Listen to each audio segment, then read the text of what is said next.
नमस्कार दोस्तों, आपके अपने पसंदीदा YouTube चैनल झुमरी तलिया में आप सभी का स्वागत है।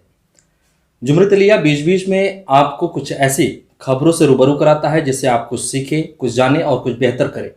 कुछ ऐसा ही आज हम आपके बीच लेकर आए हैं जिसे आपको सीखना और समझना दोनों बेहद ज़रूरी है। हमारे साथ हमारे मेहमान हैं, उनसे बातचीत सीधा करेंगे कि और जानेंगे कि 5 साल के जो छोटे बच्चे होते हैं उनके नेत्र कैंसर से लगातार जो ये मामले सामने आ रहे हैं, इससे कैसे बचा जाए, इसका इलाज क्या है, सही इलाज क्या है, इन तमाम मसलों पर हम बातचीत करेंगे। हमारे साथ डॉक्टर राजेंद्र पी मौर्य जी हैं, इंचार्ज हैं नेत्र कैंसर चोट व अकूला प्लास्टिक यूनिट नेत्र विभाग BHU। तो आइए उनकी तारुफ कराते हैं और उनसे बातचीत करते हैं। डॉक्टर साहब, जिस तरीके से 5 साल के कम उम्र के बच्चों के अंदर ये जो नेत्र कैंसर का जो मामला सामने आ रहा है, जिसको रेटिनोप्लास्टोमा कहा जाता है, आखिर वो क्या है? रेटिनोब्लास्टोमा बच्चों के आँख की दृष्टिपटल यानी रेटिना की कोशिका से उत्पन्न होने वाला एक खतरनाक जानलेवा कैंसर है। ये अक्सर 5 वर्ष से कम उम्र के बच्चों में होता है। ये आनुवंशिक भी हो सकता है। लगभग 2 साल के बच्चों में या 2 साल से कम के बच्चों में होता है और इसकी पहचान बहुत ज़रूरी है। प्रारंभिक अवस्था में यदि इलाज किया जाए तो बच्चे की आँख को बचाया जा सकता है। डॉक्टर साहब, हमारे दर्शक ये भी जानना चाहते हैं कि क्यों होता है रेटिनोब्लास्टोमा और क्या है ये आनुवांशिक, जो आपने कहा कि ये दर पीढ़ी चली आती है लगभग, क्या है, लोग कैसे इससे बचें? देखिए, रेटिनोब्लास्टोमा मुख्यतः जो कोशिका के अंदर गुणसूत्र होते हैं जिसे हम क्रोमोसोम कहते हैं, 13वीं क्रोमोसोम में कुछ म्यूटेशन हो जाता है, विकृति हो जाती है। चाहे वो वातावरण के अंदर जो अल्ट्रावायलेट रेज हैं या विकिरण किरणें हैं, ये बहुत सारे कारण होते हैं कि ये गुणसूत्र जो है म्यूटेट हो जाते हैं, विकृत हो जाते हैं। उसके कारण रेटिना के अंदर जो कोशिकाएं होती हैं, दृष्टिपटल की कोशिकाएं, जिसको हम बोलते हैं रेटिनोप्लास्ट, उसका विभाजन अनियंत्रित हो जाता है और वो एक तरह से ट्यूमरस या कैंसरस बन जाता है। देखा गया है कि 1/4 मामले में ये पीढ़ी दर पीढ़ी फैलता है, जिसको हम कह सकते हैं कि ये आनुवंशिक होता है। डॉक्टर साहब, ये भी आपसे जानना चाहेंगे कि रेटिनोब्लास्टोमा जो है उसके लक्षण क्या हैं और कैसे पता चलेगा कि ये मर्ज सामने आ गया? रेटिनोब्लास्टोमा के अनेक लक्षण हैं। ये रोग की अवस्था पर निर्भर करता है।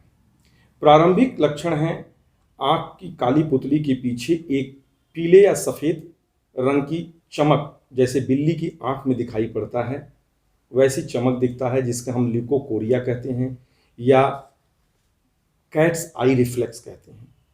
दूसरा प्रारंभिक लक्षण है आँख का भेंगापन होना, लगभग 20% रोगियों में देखा गया है, बच्चों में। और अगर इलाज न किया जाए तो आँख के अंदर लाली, आँख में दर्द होना, आँख का बाहर निकल जाना, ये कुछ खास लक्षण होते हैं। और अगर उसके बाद भी इलाज न किया जाए तो ये कैंसर हमारे दृष्टि तंतु यानी ऑप्टिक नर्व से होते हुए ब्रेन के अंदर चला जाता है और ब्रेन के साथ साथ इसका फैलाव जो है गले की गिल्टियों में हो जाता है और जो हमारी हड्डियां हैं, कपाल की हड्डी, छाती की हड्डी, उसमें भी संक्रमण हो जाता है। तो रोगी को जो लक्षण होते हैं वो रोग की अवस्था पर निर्भर करते हैं। डॉक्टर साहब, अगर रेटिनोब्लास्टोमा का लक्षण दिखाई देता है तो हमारे दर्शकों को आप बताइए कि उसका निदान और सही इलाज क्या हो सकता है? इसके लिए बच्चे को बेहोशी में आँख की पुतली फैलाने की दवा डाल करके बच्चे की रेटिना को उसका गहन निरीक्षण करते हैं कि ट्यूमर किस जगह से शुरू है और उसका आकार क्या है, कितना फैलाव है। अगर पूरा रेटिना ट्यूमर से कवर होगा तो रेटिना दिखाई नहीं पड़ेगा। दूसरा, ऐसी स्थिति में बच्चे की आँख का अल्ट्रासाउंड किया जाता है। उससे ये पता चल जाता है कि ट्यूमर कहाँ तक फैला हुआ है। यदि रेटिनोब्लास्टोमा एडवांस स्टेज में होगा तो बच्चे की आँख के ऑर्बिट का और ब्रेन का सीटी स्कैन और एमआरआई भी कराना आवश्यक है, जिससे ये पता चल जाता है कि क्या बीमारी ब्रेन की तरफ फैल रहा है कि नहीं। तीसरा चीज़, अगर बच्चे के गले में गिल्टी दिखाई पड़ रहा है तो उससे भी सुई से एक बूंद निकाल करके जांच कर लेते हैं कि क्या कैंसर जो है लिम्फ नोड में आ गया है। वो ये बताता है कि बीमारी एडवांस है और फैलाव जारी है। डॉक्टर साहब, हमारे दर्शक ये भी जानना चाहते हैं कि रेटिनोब्लास्टोमा जो है उसका निदान कैसे कर सकते हैं। देखिए, रेटिनोब्लास्टोमा जानलेवा कैंसर ज़रूर है, लेकिन इसका पूर्ण इलाज संभव है अगर प्रारंभिक अवस्था में इलाज प्रारंभ कर दिया जाए। इसके इलाज की कई विधियां हैं, जैसे फोकल ट्रीटमेंट, लेज़र थेरेपी कर देते हैं। ट्यूमर अगर बहुत छोटे आकार का है तो क्रायोथेरेपी करते हैं और फोटोकोगुलेशन, लेज़र फोटोकोगुलेशन करते हैं। लेकिन अगर बीमारी एडवांस है, पूरे आँख के नेत्र गोलक में फैल चुका है और वहाँ से ऑर्बिट की तरफ, नेत्र गुहा की तरफ फैलाव जारी है, तो ऐसे कंडीशन में आँख को निकालना ज़रूरी होता है, जिसे हम कहते हैं इन्यूक्लिएशन।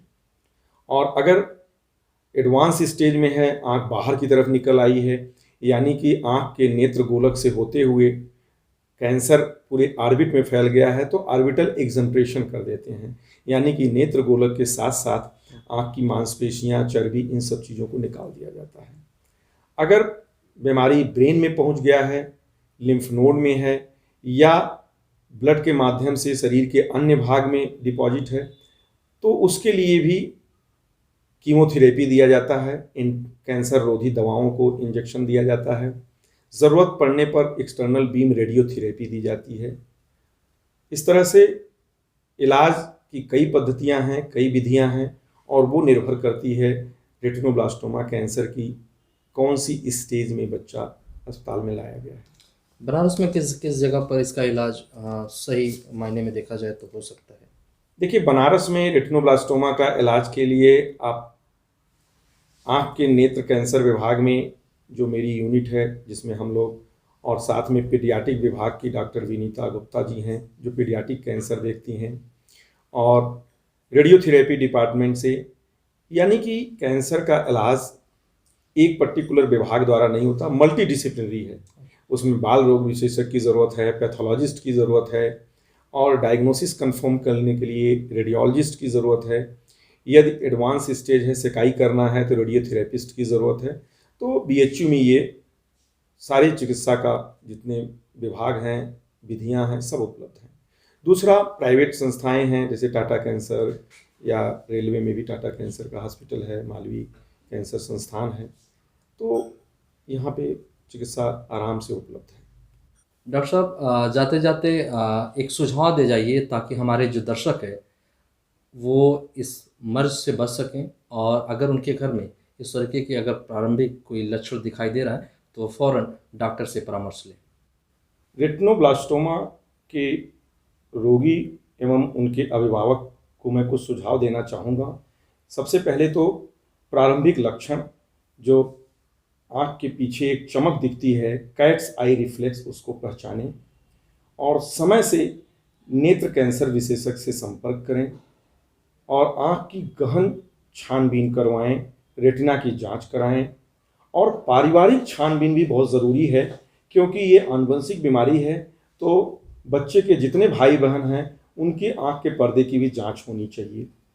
दूसरा, इलाज के लिए नियमित जो भी चिकित्सक द्वारा बताया जाता है उसको अमल में लाएं, और उपचार के बाद रेगुलर फॉलोअप समय समय पर दिखाते रहें, जिससे ये पता चले कि बीमारी नियंत्रण में है या बीमारी दोबारा तो नहीं शुरू हो रही है। और लास्ट में यही कहना चाहूँगा कि रेटिनोब्लास्टोमा का इलाज पूर्ण रूप से संभव है। बच्चे की रोशनी, उसकी आँख और उसके जीवन को बचाया जा सकता है। बस्ता की प्रारंभिक लक्षण पहचानें और समय से योग्य चिकित्सक से इलाज कराएं। तो आप सुन रहे थे डॉक्टर राजेंद्र प्रकाश मौर्य जी, जो बीएचयू के डॉक्टर हैं और नेत्र सर्जन हैं। पूर्वांचल में इनकी एक अलग पहचान है। आपके बच्चे ही आपके भविष्य हैं, इसलिए सही समय पर उनका इलाज बेहद ज़रूरी है। तो झुमरी तलिया में आपने एक और भी वीडियो देखा, और हम आपसे फिर से गुजारिश करेंगे कि आप हमारे यूट्यूब चैनल को सब्सक्राइब करें और बेल आइकॉन दबाना न भूलें। नमस्कार, मैं जमील।